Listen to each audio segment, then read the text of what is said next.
வணக்கம்மா. எங்க வீட்டுக்கு எந்த கொரியர் வந்தாலும் எங்க பைரை முதல்ல பிரிச்சு மேய்ஞ்சி என் கையில அப்புறம் தான் கொடுப்பா. என்னையே மேய்ஞ்சிருவா. நான் அதுக்கு பயந்து கீழே போட்டுருவேன். நான் இந்த கொரியர்ல பாத்தீங்கன்னா இன்ஸ்டாகிராம் பேஜ் ஃப்ரெஷ்ஷால இருந்து குழா கிளீன் பண்றதும் டைல்ஸ் கிளீன் பண்ணிட்டு அனுப்பிச்சிருந்தாங்கம்மா. எங்க குழா எப்பவுமே உப்பு தண்ணி தாம்மா பண்ணி கிடக்கும். உப்பு அப்படியே தூரு அடிச்ச மாதிரி இருக்கும். எப்படி கழுவினாலும் அந்த குழா கிளீன் பண்றது அது மேல அடிச்சுட்டு 2 நிமிஷம் நல்லா ஊறட்டோன்னு பஞ்சு போட்டு தேய்ச்சம்மா.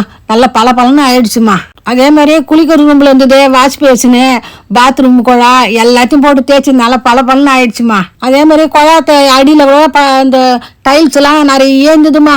எல்லாம் கரையா எல்லாத்தையும் போட்டு பூசி நல்லா கொஞ்ச நேரம் ஒரு 15 நிமிஷம் விட்டு தேய்ச்சி எடுத்தேன். பளபளன்னு போயிடுச்சுமா. எல்லாம் இவங்களோட விபரத்தை கீழே கொடுக்குறம்மா.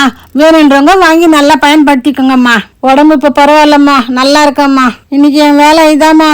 நான் சாப்பிட்டு ரெஸ்ட் எடுத்தம்மா. வணக்கம்மா, நாளைக்கு சந்திக்கலாம்மா.